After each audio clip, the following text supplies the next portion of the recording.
ఇదే మా చిన్న కూరగాయల తోట. హాయ్ అందరికీ నమస్కారము. 365 డేస్ ఛాలెంజ్లో ఇది డే 13. ఈరోజు కూడా ఎర్లీ మార్నింగ్ నిద్రలేచి చల్లనీటితో స్నానం చేసి అయ్యప్ప పూజ చేశాము. అలా పూజ కంప్లీట్ చేసుకొని మన మార్నింగ్ రొటీన్ అయితే స్టార్ట్ చేసాము. ఇంకా మన మార్నింగ్ రొటీన్ అంటే తెలిసిందే కదా, మెడిటేషన్, వార్మప్, సూర్య నమస్కారాలు, వర్కౌట్స్ చేసి తర్వాత అల్పాహారణ చేసి షాప్కి అయితే వచ్చేసాము. మీకు మా కూరగాయల తోటను చూపించలేదు కదా, ఇదే మా చిన్న కూరగాయల తోట.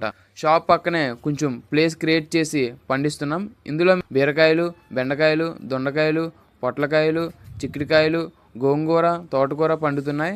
మా నాన్నస్వామియే పండిస్తున్నారు. మా నాన్నస్వామికి ఫార్మింగ్ అంటే ఇష్టము. చిన్నప్పటి నుండి వ్యవసాయంతోనే పెరిగారు. అలా ఇప్పుడు మాకు పెద్దగా కూరగాయల ఖర్చు లేదు. ఇంకా మనమే పండిస్తున్నాం కాబట్టి ఆర్గానిక్గా ఉంటాయి, మన హెల్త్కి కూడా చాలా మంచిది. ఈ వీడియో చూస్తున్న మీలో ఎవరైనా సరే మీకు కొంచెం టైం ఉండి అండ్ ప్లేస్ ఉంటే ఇలా అయితే ప్లాన్ చేయండి, చాలా మంచిది అండ్ ఆర్గానిక్ కూడా. ఈరోజు ఆ అయ్యప్ప ఇచ్చిన ప్రసాదం ఆనపకాయ. ఇంక ఈరోజు మధ్యాహ్నం భోజనంలో ఆనపకాయ కూరే. అలా భోజనం కంప్లీట్ చేసుకొని ఇంకా బాగా నిద్ర అయితే వస్తుంది. ఇంకా అలా కాసేపు నిద్రించాము. మరి ఈ రోజుకి ఇంతే. మళ్ళీ రేపటి వీడియోలో కలుద్దాం. స్వామియే శరణమయ్యప్ప.